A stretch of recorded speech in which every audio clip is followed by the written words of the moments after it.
엄청난 사이즈와 그에 어울리지 않는 운동 능력을 보유하며 역대급 유망주로 평가받고 있는 빅터 웬반야마. 팬들의 엄청난 기대 속에 샌안토니오에 입성한 그가 오늘 펼쳐진 샬럿과의 서머리그를 통해 드디어 데뷔전에 나섰습니다. 물론 이미 프랑스 리그에서 성인 무대 검증을 받긴 했으나 아무래도 NBA 선수들과 뛰는 경기에 관심이 쏠릴 수밖에 없었고 서머 리그임에도 불구하고 오늘 경기는 일찌감치 매진되었죠. 마침 상대인 샬럿에는 전체 2순위 브랜든 밀러도 있는 상황. 비록 밀러의 퍼포먼스는 아직까지 실망스럽긴 하나 웬반야마와의 대결에서 반등한다면 충분히 만회할 수 있습니다. 역대급 유망주의 데뷔전이자 1순위와 2순위의 대결로도 주목받은 오늘 매치업. 첫 두 경기에서 실망만 줬던 밀러가 3점으로 경기를 시작하며 만회에 대한 강한 의지를 드러낸 가운데 웬반야마가 첫 야투를 시도했지만 무의에 그친 데 이어 1대1 상황에서 미드레인지 점퍼마저 놓치더니 브랜든 밀러 앞에서도 골밑 찬스를 불발시키며 체면을 구기고 말았죠. 하지만 그가 경기에 녹아드는 데는 오랜 시간이 걸리지 않았습니다. 상대의 득점 시도를 깔끔하게 막아내는 세로 수비와 함께 직후 포지션에서 멋진 핸들링과 패스를 통해 어시를 기록한 그는 자신의 블록은 아니었으나 수비 존재감을 다시 보여준 데 이어 상대의 파울과 함께 엔드원을 얻어내며 서서히 컨디션을 끌어올렸죠. 웬반야마의 사이즈를 감안하면 그를 골밑에서 1대1로 막긴 쉽지 않겠네요. 샌안토니오가 앞서 나가는 사이 샬럿은 리그 경험이 있는 선수들이 제 역할을 못하며 극심한 빈공에 시달렸고 3점으로 경기를 출발한 밀러마저 슛감을 이어가지 못했죠.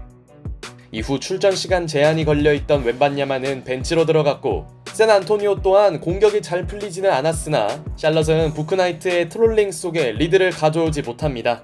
기대했던 것과 달리 두 팀의 경기력은 꽤나 어수선했죠.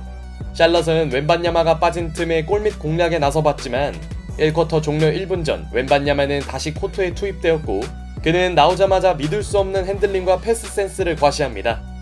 이것이 2m26의 드리블 돌파가 맞나 싶네요.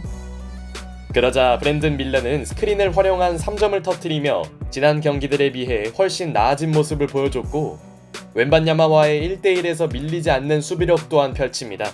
반대로 말하면 웬반야마의 약점인 프레임이 드러난 순간이었죠. 2쿼터 웬반야마의 경기 첫 3점 시도는 실패로 돌아갔지만 샌안토니오는 상대적으로 풍부한 선수들의 경험을 앞세우며 점차 리드폭을 벌려나갑니다. 비록 웬반야마의 또 다른 약점인 높은 드리블은 여전했지만 자존심이 상한 그는 좀처럼 보기 힘든 3점 블록을 성공시키며 수비에서만큼은 즉시 전력감임을 팬들에게 알립니다. 공교롭게도 이 장면의 희생양은 브랜든 밀러였죠. 이후에도 동료들은 웬반야마에게 의도적으로 야투를 몰아줬지만 수비와 달리 공격 생산성은 크게 떨어졌습니다.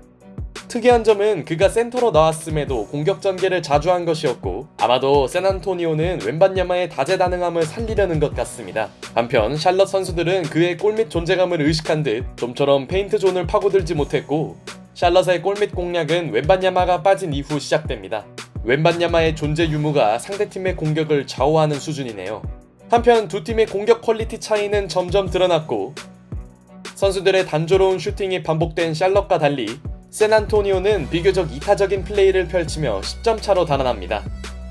다시 코트에 나온 웬반야마는 여전히 슛감에선 고전했고 이번엔 직접 공격이 아닌 동료의 패스를 받아 컷인을 시도합니다.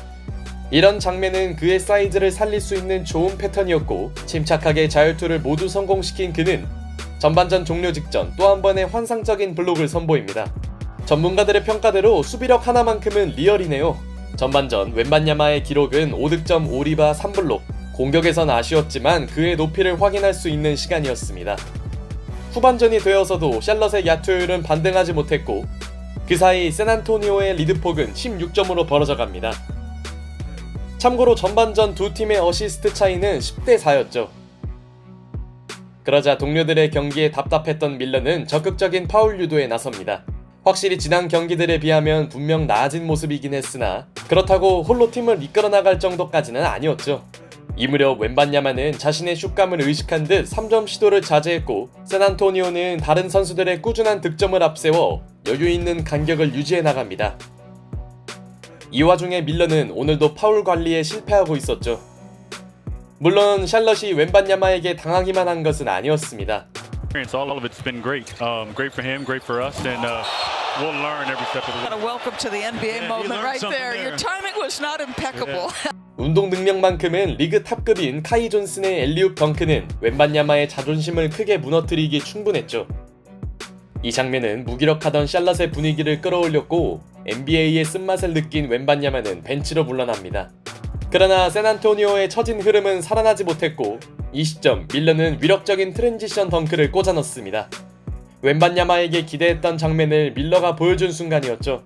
컨디션을 끌어올린 밀러는 깔끔한 수비도 성공시켰고 어느새 두 팀의 격차는 10점으로 좁혀집니다.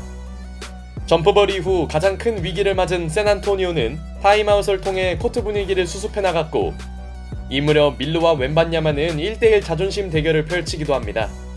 밀러는 웬반야마를 상대로 멋진 크로스오버를 시전했고 한층 나아진 수비력을 유지하며 팀의 추격에 한몫 보탰죠. 3쿼터만 놓고 보면 웬반야마의 존재감은 크지 않았습니다. 오히려 브랜든 밀러의 적극성이 눈에 띈 10분이었죠. 웬반야마는 4쿼터가 되자마자 블록을 추가하며 반등 하나 했으나 이후 시도한 3점은 전혀 0점이 맞지 않는 모습이었고 이번엔 엔드원의 희생양이 되며 상대 추격에 큰 지분을 보탭니다. 전반전에 훌륭했던 그의 수비력에 흠집이 가는 순간이었죠. 리듬을 잃은 웬반야마는 여전히 어중간한 공격력은 물론 리바운드 사수마저 안되는 장면을 노출했고 일단 휴식을 위해 벤치로 들어갑니다.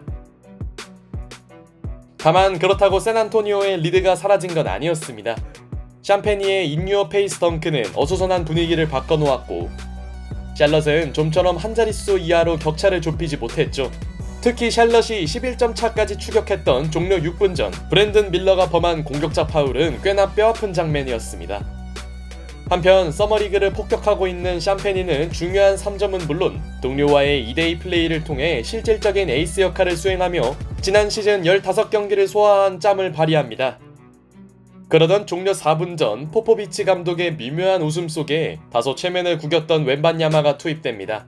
그러자 자극을 받았는지 밀러가 추격에 3점을 터뜨렸고 반면 웬반야마가 던진 3점은 완전히 림을 빗나갑니다. 그나마 엄청난 신장과 윙스팬을 활용한 블록만큼은 경기 내내 명불허전이었으나 문제는 후반전 들어 공격 참여가 너무 적다는 것이었고 You like the new challenge rule that you get to keep it. There it is. And maybe a 4-point play.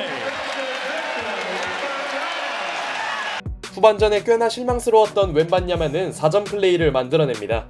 그래도 끝나기 전에 뭔가 보여주긴 하네요.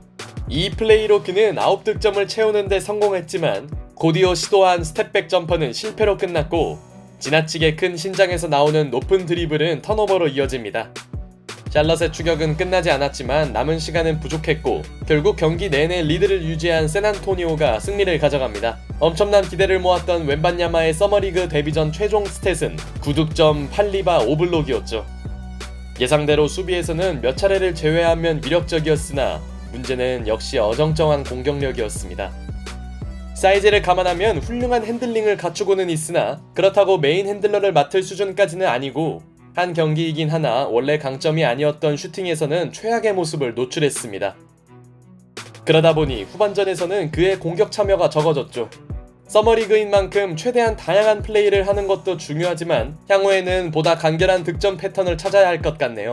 2019년 자이언 윌리엄슨의 데뷔 이후 4년 만에 매진이 될 만큼 엄청난 관심을 받았던 웬반야마의 첫 경기. 높은 기대에 비하면 약간 아쉬운 활약이었지만 앞으로 더욱 좋아질 그의 퍼포먼스를 기대해봅니다.